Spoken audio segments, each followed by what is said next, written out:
Hey guys, it's Sony and welcome back to another video. Today I'm going to be reading a book in the Usborne Reading Collection. Today I'm reading The Phantom of the Opera. Chapter 1: The Opera House. The Phantom of the Opera isn't just another ghost story. The phantom really existed, secretly roaming in the grand halls of the Paris Opera House.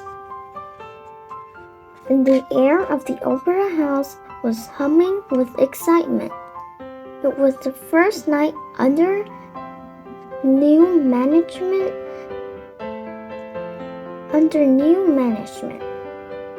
Voices were warming up with high trills, and stage hands were milling around looking for props. The star of the show, Carlotta, stomped around complaining. "I said red grapes, you fool! How can I be expected to sing?" she wailed. "To no one in particular. When my throat hurts from all the smoke in this horrible city?" Down the corridor from Carlotta, dancers fussed and filled with their costumes. But in one dressing room, the evening's performance was the last thing anyone was thinking about. "I heard the ghost has different heads, that he changes as he pleases," said one of the dancers. "I've heard he has no nose," cried another, whose nose was widely amused. "I thought he was a skeleton." "You're all wrong," said a third dancer smugly. "I've seen the phantom with my very own eyes." The others turned to stare at her. "He has one head, and you could mistake him for a gentleman in his long black coat and fine hat. But I don't know about his nose, because his face was covered with a mask." "A mask?" the girls cried. The dancer paused dramatically. "They say the phantom's face is so horrific and so frightening, it will make a grown man weep." "Oh!" screamed the girls. "Enough of that nonsense," interrupted Madame G, who is in charge of the show. "We have a Chris. Carlotta is refusing to sing." The girls began to whisper among themselves. They dragged a shy girl named Kristen over to Madame G. "Kristen can do it. Go on." "But she doesn't know the part," cried Madame. "I do," said Kristen softly. "I sing it every night after the show." Madame looked her up and down and sighed. "What choice do I have? Well, get into the costume. Go!" Chapter 2: A Surprising Voice. The audience waited eagerly in their red velvet seats. They gazed up at the huge glass chandelier suspended from the painted ceiling. Slowly, the lights dimmed. The curtains went up, and the stage and the cast swarmed onto the vast stage. Their voices filled the air like a chorus of angels, and their bright costumes glittered as they danced. When Christine walked on, the stage became dark and silent. A single light shone on her.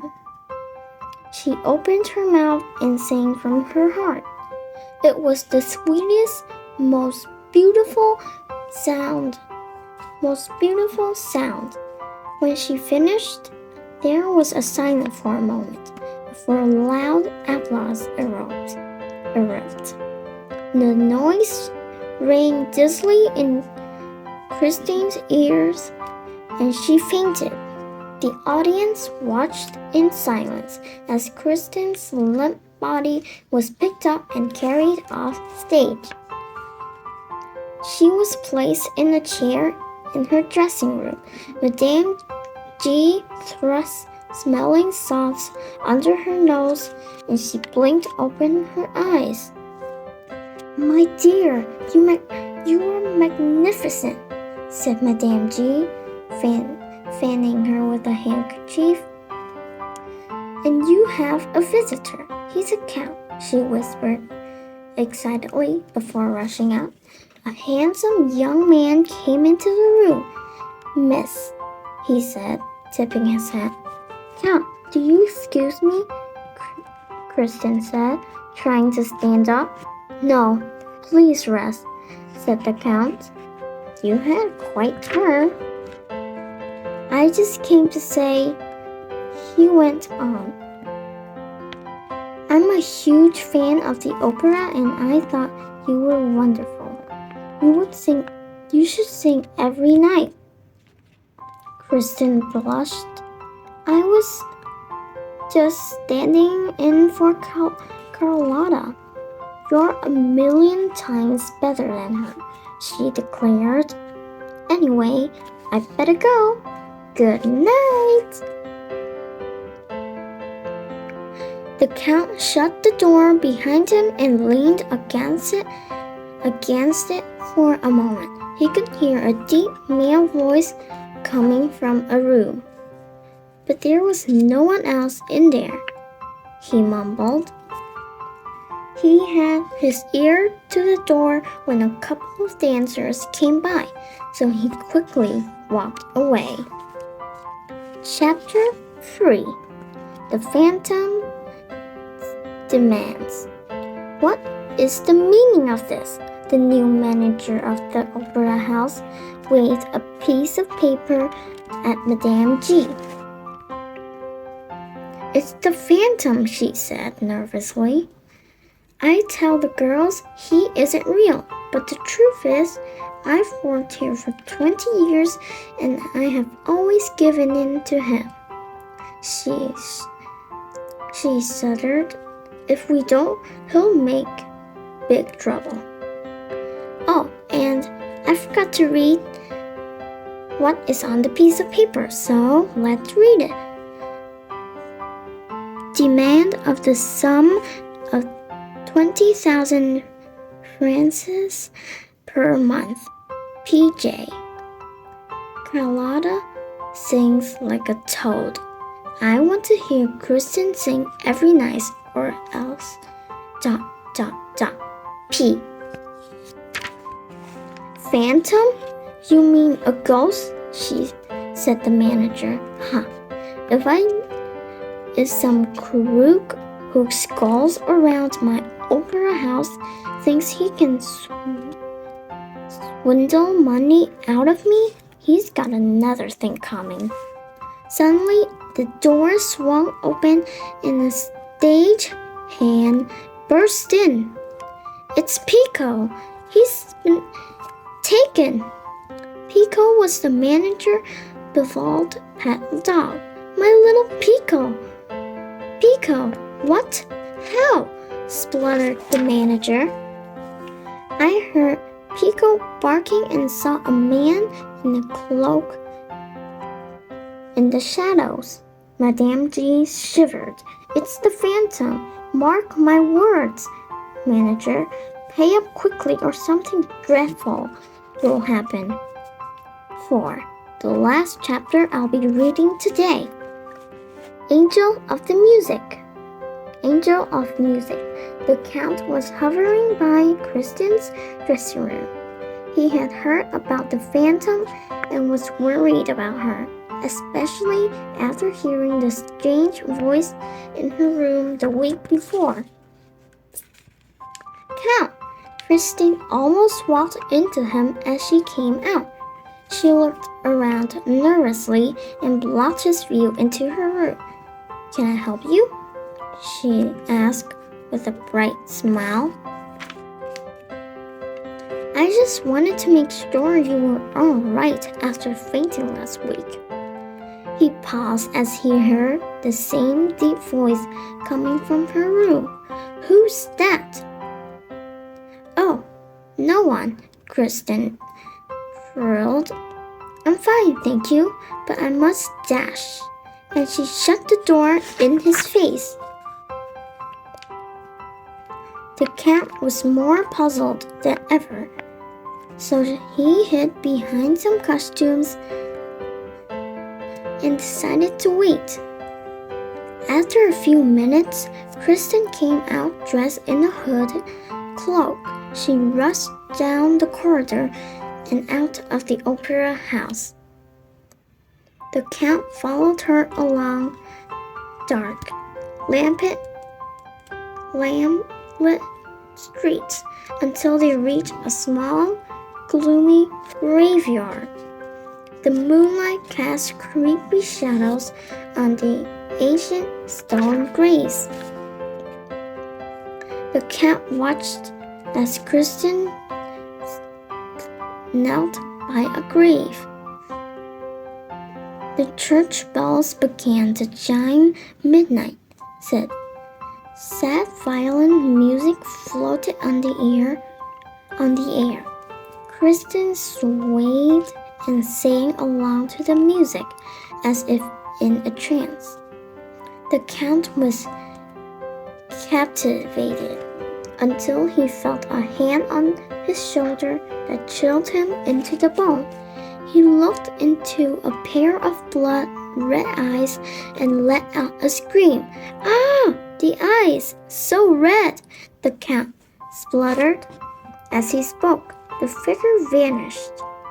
"Count, what eyes? What are you talking about?" asked Kristen, running over him. "And the violin. Did you hear the violin?" said the Count, dazed. Kristen looked afraid. "Yes, I did," she admitted, "but I don't know who's playing. I come here to sing at my father's grave. Before he died, he told me an angel of music would visit me." "And has one?" The Count opened his eyes wide. "He comes to the opera house," she said. "He taught me everything I know about singing, but I've never seen him." So the voice I heard, yes, that was him.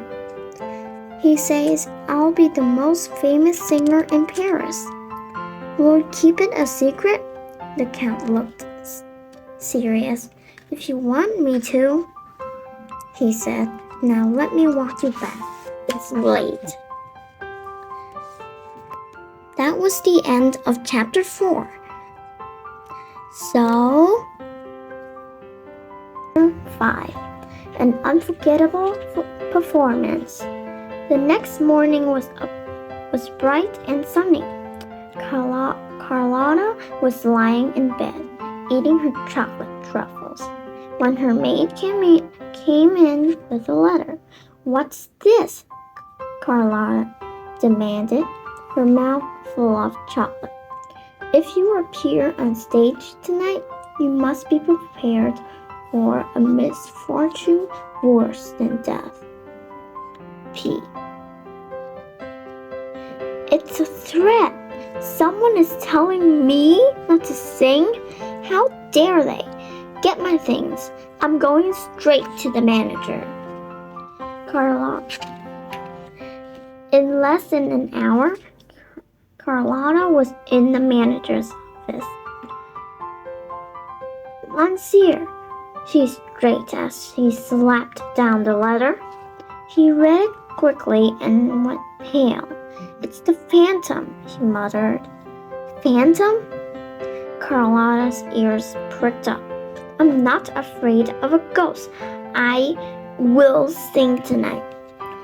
That night, the whole cast felt uneasy, but Carlotta wasn't in the least worried. Phantom, she declared. She fluffed up her costume and marched on stage.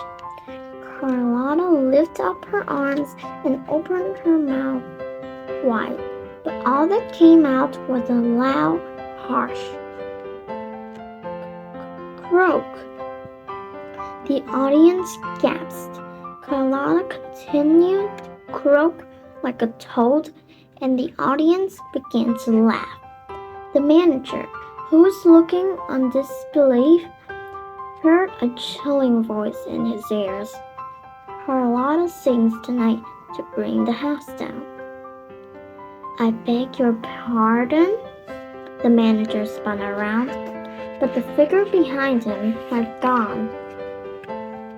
At that moment, a deafening crash shook the hall. Everyone looked up. The glass chandelier which sparkled above the audience was coming loose. Plaster fell from the ceiling in great chunks, and the huge light swung dangerously. The audience began to scream and run from their seats. The singer on stage watched, horrified.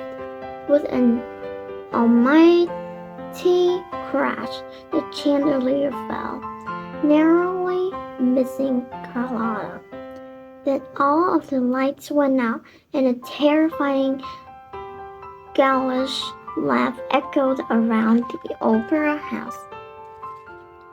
Chapter 6 Underground Secrets. Backstage, Kristen stared at the madness of terror as she watched black cloaks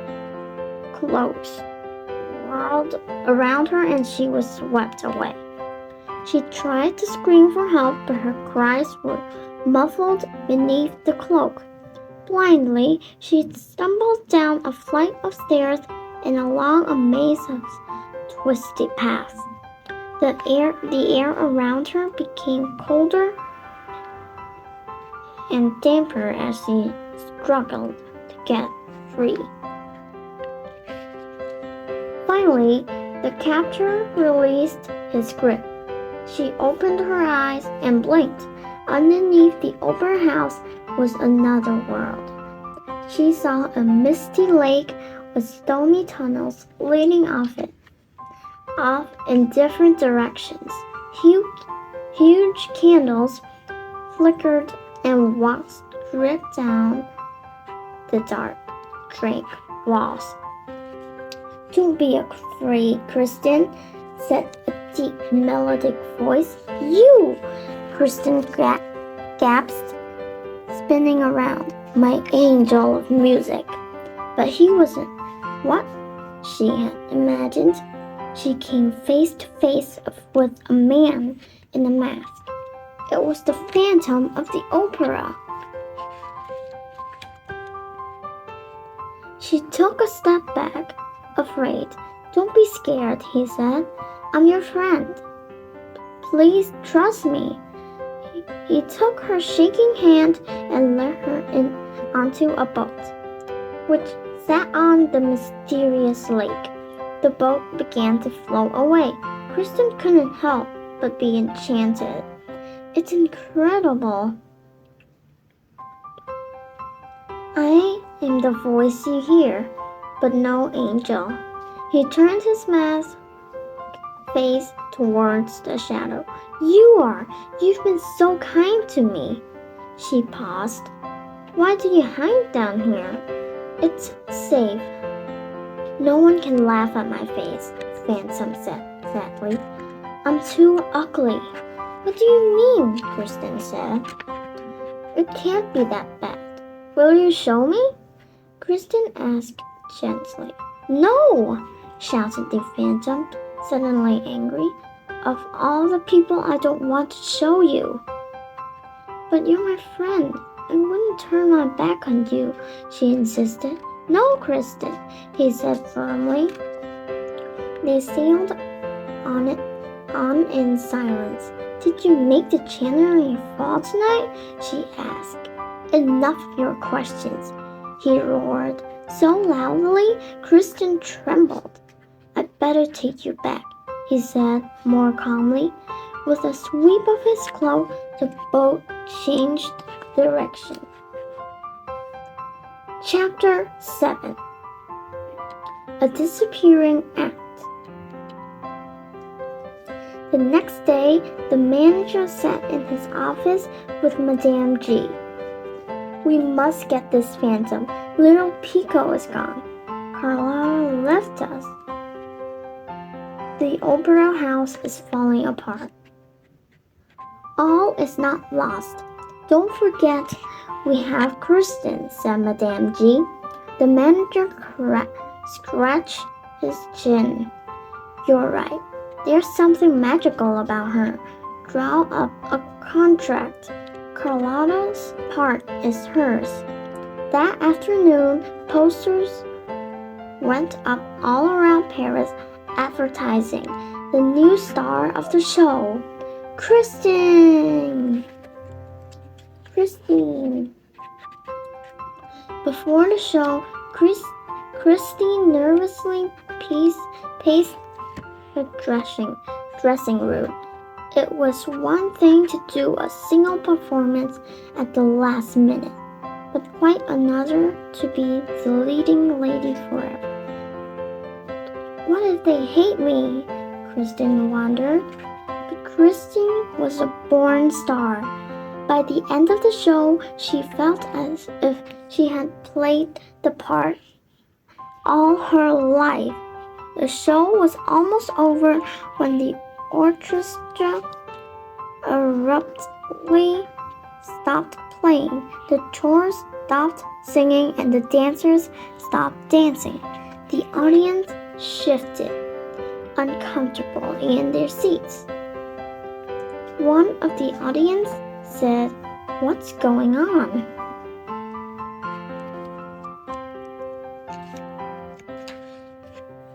Even temperature seemed to drop. The only person who didn't stop was Christine. She continued to sing with a crackle. The lights flashed and the stage went dark. Christine let out a scream that sent shivers down everyone's spine. The lights flared back on, lighting the stage. A trapdoor was opened and Christine had vanished. "Christine!" shouted the Count from his seat in the front row. Is this part of the show? Where did she go? The phantom must have taken her, she yelled. "To that trapdoor. Follow me." The manager and Madame G jumped from their seats and ran after the Count. Chapter 8. The Phantom's Lair. The three of them disappeared under the opera house into the Phantom's secret world. They ran down the twisting tunnels until they reached a lake. "There she is," the Count pointed to Christine, who was in the boat with the Phantom. Mist floated around them. "Give her back, you beast." "I love her." "No," snarled the Phantom. "She is mine now. Keep away." It's for the best, Count," Christine sobbed. The Phantom turned to Christine, "I only wanted to be happy with a wife and a family." "But you can," Kristen insisted. "Who could love me?" he growled. "Let her go," shouted the Count. "Don't worry, Kristen. I'm coming over." He began to wade in the lake. "Get back," warned the Phantom. He flicked his coat, and the water around the boat blazed into flame. "No!" screamed Christine. I'll leave him alone and I'll stay with you. She reached up and kissed the phantom's cheek where it was hidden by a mask. Instantly, the fire went out.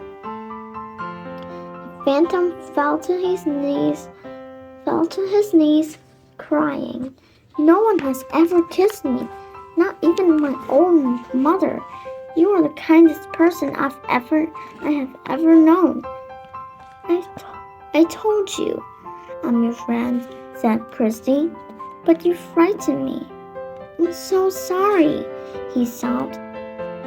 I was just so lonely. Christine put a hand on his shoulder. They could hear police whistles in the distance.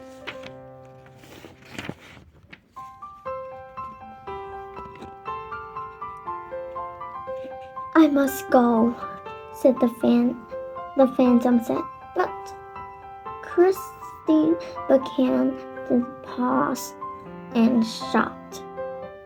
He had vanished.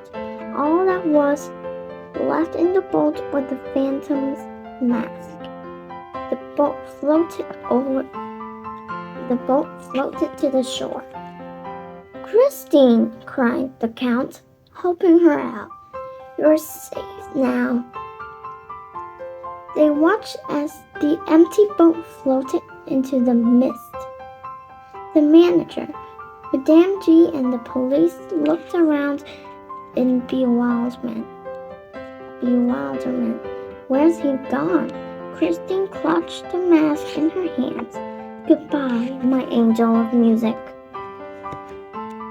Well, that was the end of the book, The Phantom of the Opera, in the Usborne Reading Collection. Bye! If you want to see more videos like this, don't forget to like, subscribe, and ring the notification bell so you can see my channel and more videos like this. Bye guys!